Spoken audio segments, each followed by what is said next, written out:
Rubbish. Total rubbish. We don't need a defense plan.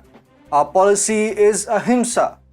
We foresee no military threat. Scrap the army. The police are good enough to meet our security needs. Who said this? Well, I will give out the details, but first tell me what's the highlight of the statement that I just narrated.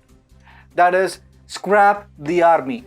The first Prime Minister of India who is often celebrated by the left liberal cabal as the most progressive and far-sighted leader wanted to scrap the Indian army.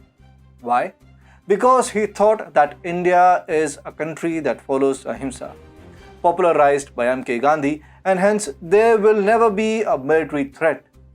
We have a police system to meet our security needs. Well, Nehru's foresightedness should be cited as the reason for the embarrassment of India at the hands of China in 1962. However, we can take a breath now. Why? Because today we have a government that can actually foresee and form policies accordingly. Today, we have leaders who, instead of disbanding the army to please the West, go to the West and say, if you have concerns about the human rights situation in India, I too have concerns about the human rights situation here in the US.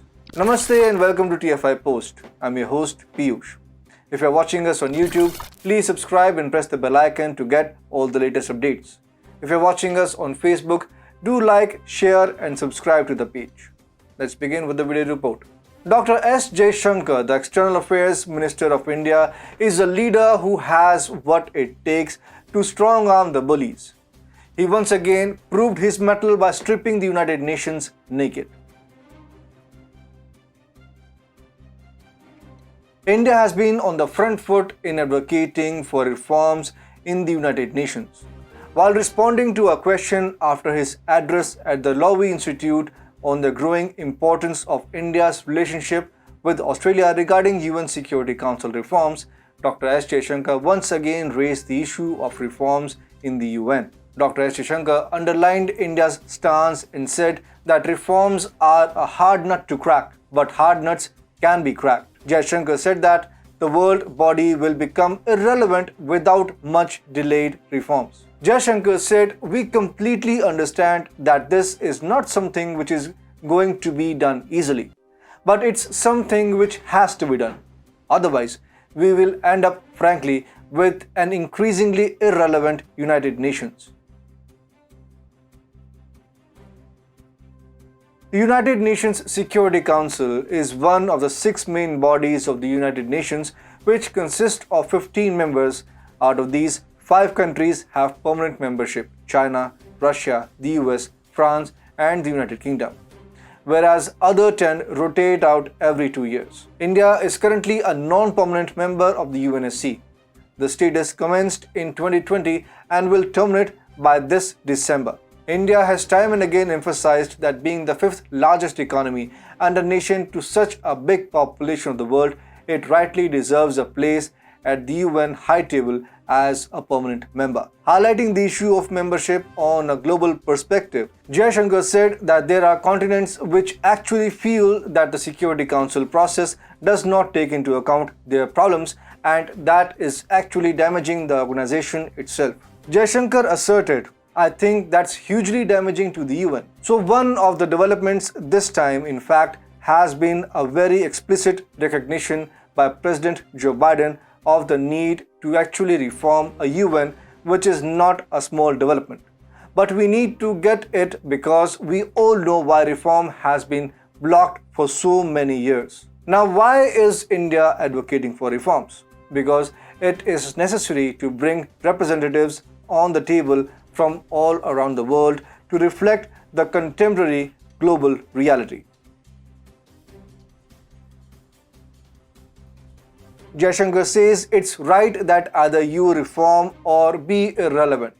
Now it is up to the global organization to decide. The observers understand that all that the UN and its organizations have progressed is that they have now become a failed organization from the designation of failing. The UN and its organizations have failed to solve the crises around the world, be it India-China, the Kashmir issue, or the recent Ukraine-Russia crisis. Well, This is what happens to an organization's efficiency when it becomes a bureaucratic behemoth and bends to the biggest sponsors. And it's high time if the UN and its organizations do not reform, it will become the League of Nations 2.0. The League of Nations was an intergovernmental organization founded to promote international cooperation and to achieve peace and security. The League of Nations is often referred to as the predecessor of the United Nations. But the process of communication between the countries did not allow a smooth interaction, and the Second World War could be attributed to the failure of the League of Nations. During his address at the 77th session of the United Nations General Assembly, Dr. Jaishankar batted for reforms, specifically at the high table of the United Nations Security Council. Without mincing words, which happens to be his trait, the External Affairs Minister Jaishankar stated the current setup of UN was anachronistic and ineffective. He stated that the current structure is perceived to be deeply unfair, denying entire continents and regions a voice in the forum that deliberates their future. India was at the UNSC for a very short stint of 2 years. However, within this period, New Delhi has called for multilateralism. In September itself, External Affairs Minister Jaishankar had hosted a meeting of the G4 countries, which involved Japan, Germany, and Brazil, with an agenda to seek a permanent seat at the United Nations Security Council. India, although a non-permanent member, has made its presence felt to the alleged superpowers of the world. Be it the Ukraine-Russia crisis or the attempts to corner India at the global platform, India has made its presence heard. Jaishankar had also reminded the global body of India's capabilities by saying India would be completing its tenure as a member of Security Council this year. In our term, we have acted as a bridge on some serious but divisive issues confronting the Council. And the observers of the international affairs know it for sure that India's short but impactful stint at the Council is ought to bring some much needed change in the structure as it has brought in the stature of India. When we talk about India's rising might at the global stage, it becomes necessary to recall some incidents. What role India has played in order to take the Russia-Ukraine crisis towards resolution is known to all.